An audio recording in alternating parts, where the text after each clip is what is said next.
Shalom, this is Avraham Shira. Welcome to our live Shabbos talk from here in Israel. I hope everyone is doing well wherever you are in the world. We're going to talk a little bit about peace. And the idea of peace has many connotations and many suggestions. And Shabbat, of course, is a time God gave us to be at peace. But of course, there is the internal peace and external peace. And then there's the peace of silence and the peace of speaking. How do we make those distinctions? How do we experience that peace? Which, of course, peace can be with oneself first, and then with your family, and then with your community, and then with your nation, and then with the world. And peace, of course, with the creator of the world. So there are many levels of peace.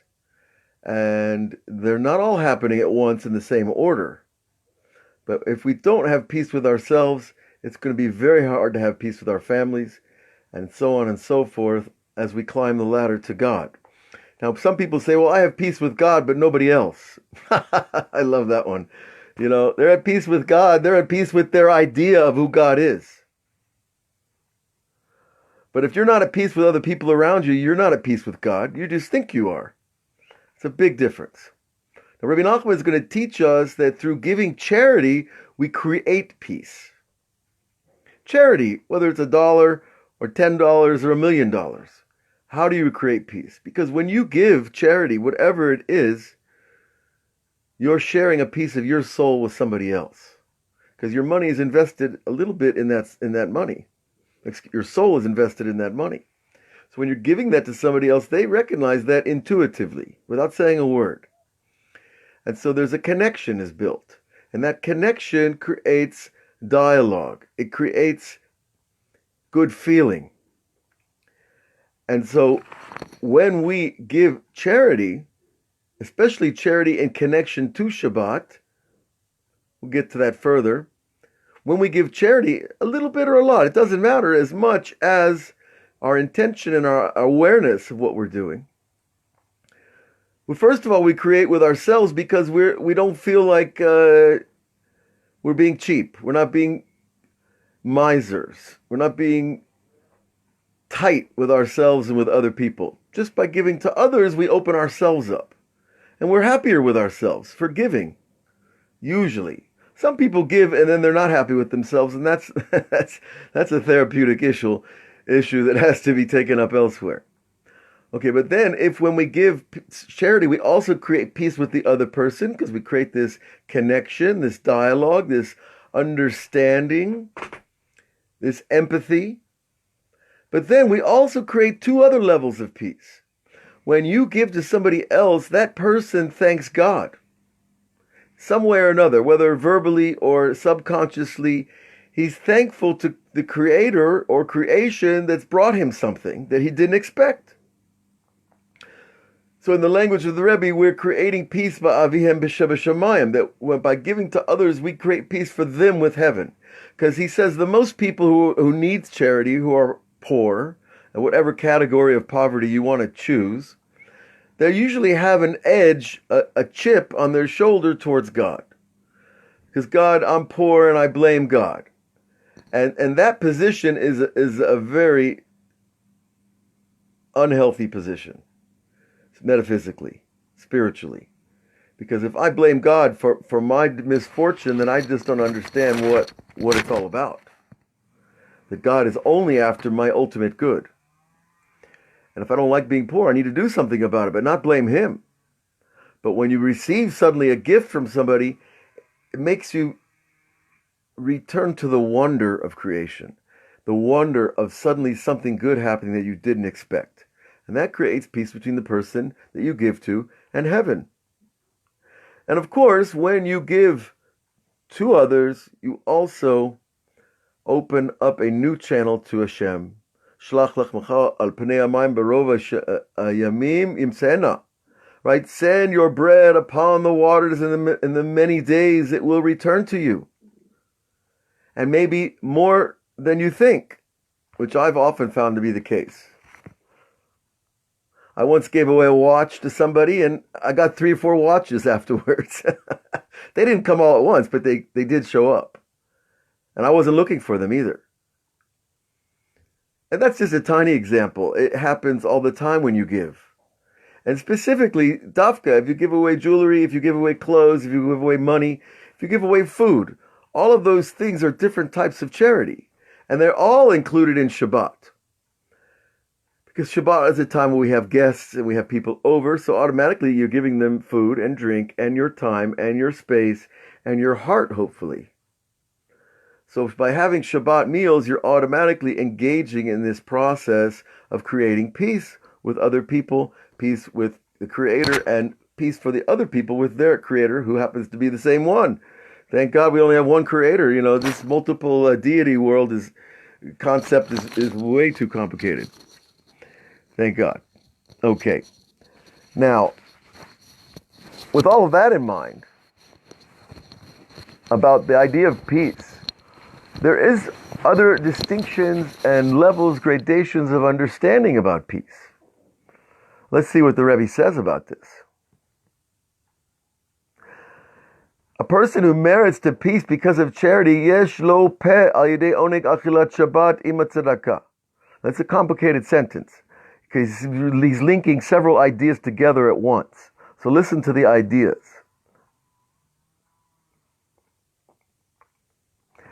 That when a person gives charity, he merits to peace. Well, we just talked about that. And then what happens? He's given a mouth that has pleasure. A mouth that has pleasure means that your mouth speaks of pleasure. Your mouth speaks of good things when you're in a good mood, etc. On top of that, this pleasure that you receive from the giving and from engages you in the pleasure of Shabbat, which is chiefly speaking to people about the higher ideas in this world. On Shabbat, it's a known, it's an accepted, it's an understood thing that we're sitting down to speak about the truth of our lives, the truth of the universe, the truth of the mystery of creation, and where we're holding in all that story. And it's not a time that we sit down and talk about the stock market, or we talk about, okay, a little bit about the NBA if you have to, you know, if that's what opens your heart, okay, fine. Or someone else's, you know, I oftentimes will talk to people about what they like to talk about. That's very important, because you open up a connection. And then after the connection is open, then you can receive and give higher ideas. But Shabbat is about this time for speaking of the higher ideas. But the first level is when people have peace, but they don't talk. Now this is strange for me. I've sat at many tables where people seem to be getting along, but nobody's talking. And it's Shabbos, and it's a beautiful day, and we're here in Israel, and we have all these gifts and blessings, and nobody's talking. Everybody's kind of tight-lipped, as they say. Well, what's going on? That's a level of peace. I don't have an argument with anybody at the table.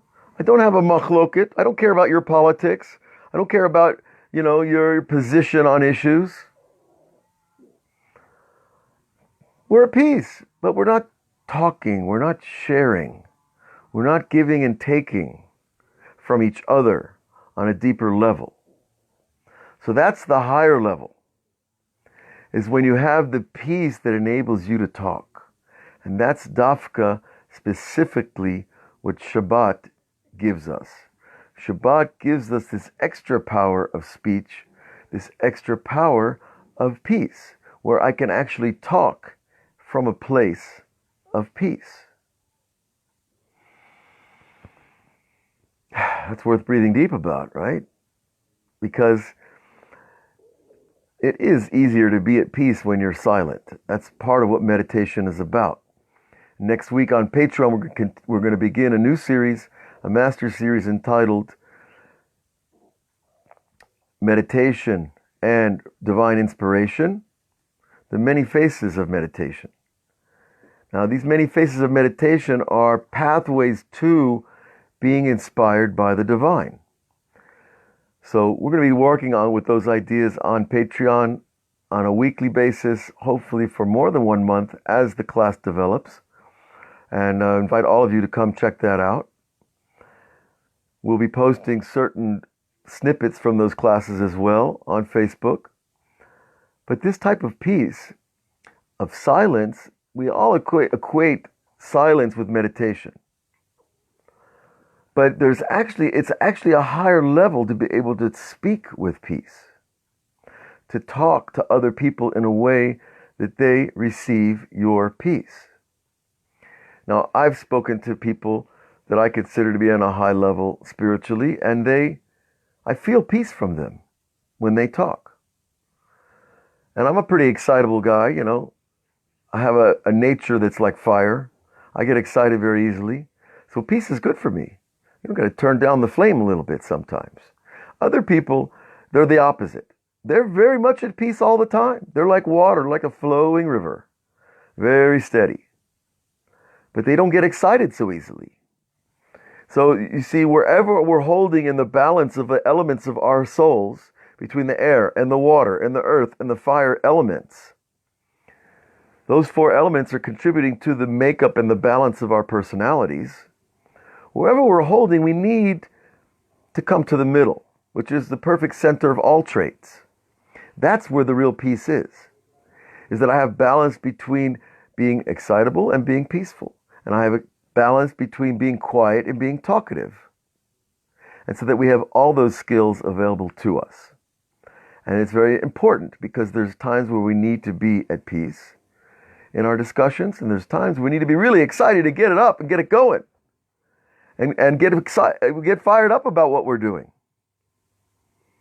Because this is all we got, you know. This world is all we got right now. There is another world, and it's much bigger, but up there, it's all revealed.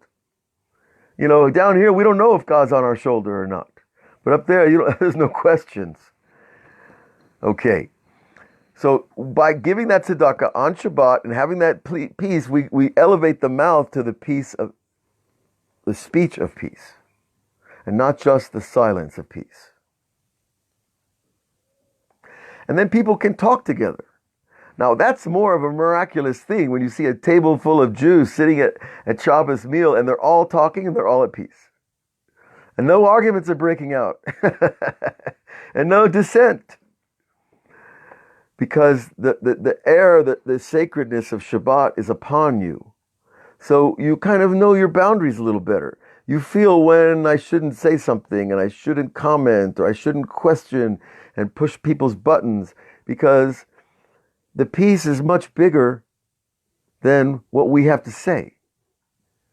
The whole point is to come to that level of great peace of Shabbat. And what we have to say can get us there and express it, and it can also ruin it very quickly.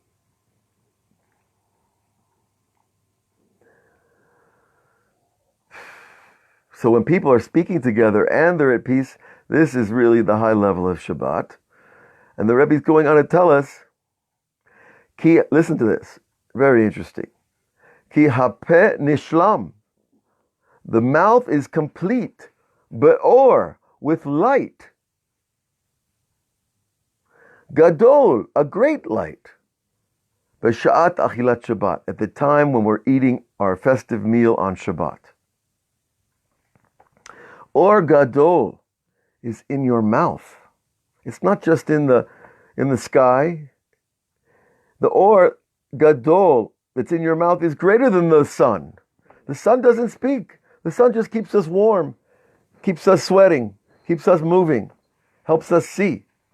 But the light of your mouth has a chance to heal people, to elevate situations, to fix things, to protect people, to defend, to stand up, to be strong. All of this is in the light of the mouth. Of course, we're not talking about physical light. Naturally, we're talking about the spiritual completion, the wholeness that Shabbat gives us when we reach this level of the charity of Shabbat, and done so, of course, with a good heart.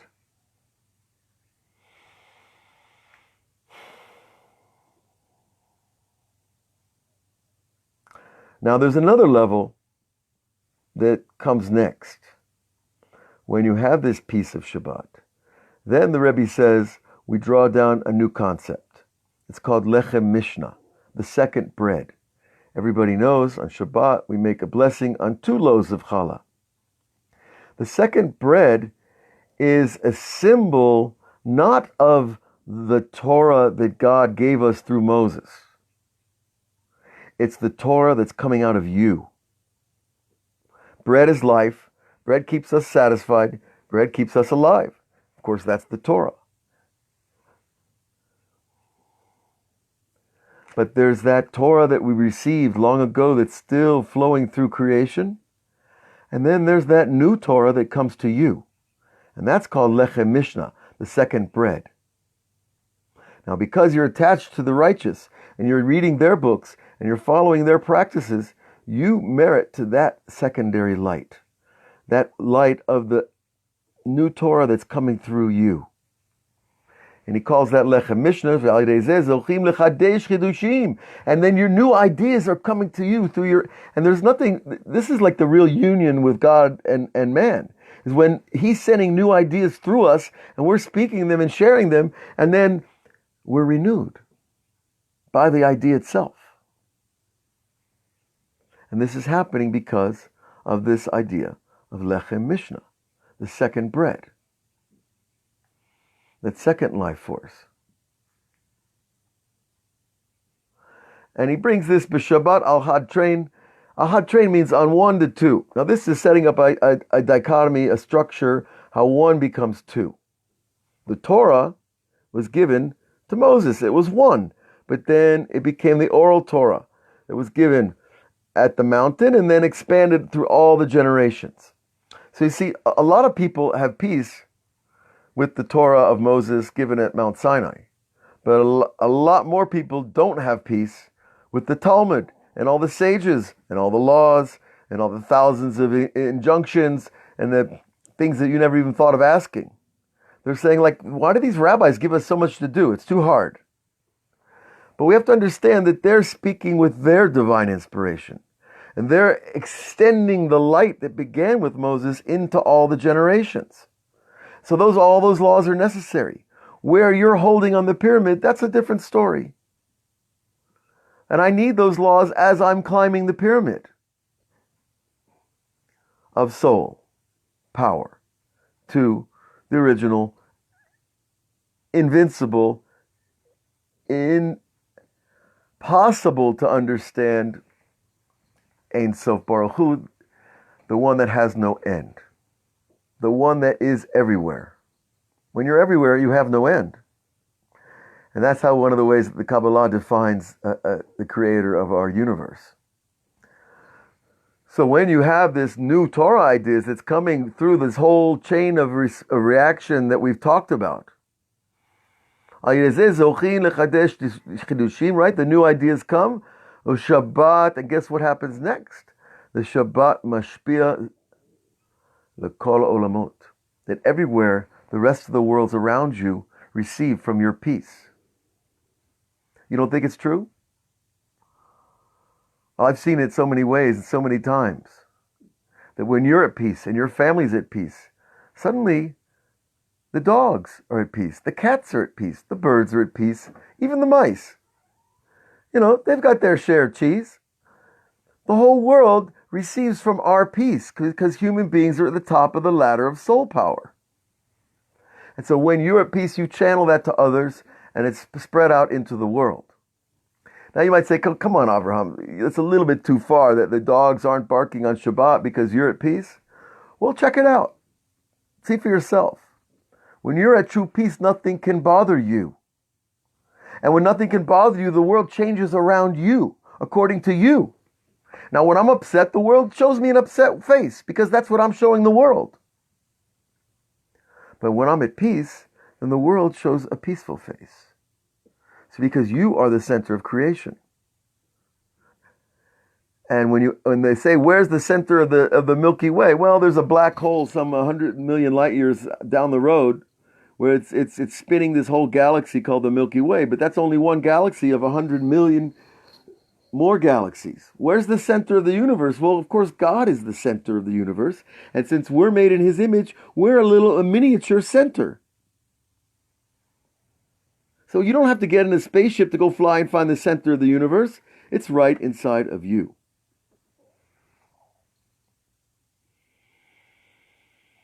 So Shabbat is coming, and in the name of peace, I'm going to have to say goodbye. And we're going to carry on with our Facebook classes and our Patreon classes, of course, and then YouTube and our home webpage, avrahamshira.com. And there's all kinds of things happening over there. Besides our new series, we're going to be doing another question and answer about Judaism in the New Age and what the connections are and the distinctions. And it's really enlightening to me when we look at the two concepts and we see how religious doctrines are being shared all the time. And that's a way of finding peace. It's not about you or me, Christian or Jewish or Muslim or Hindu or Buddhist. It's about the things that we share, because that's where we'll find Hashem. So God bless all of you. Have a great Shabbat, and we'll see you next week. Take care.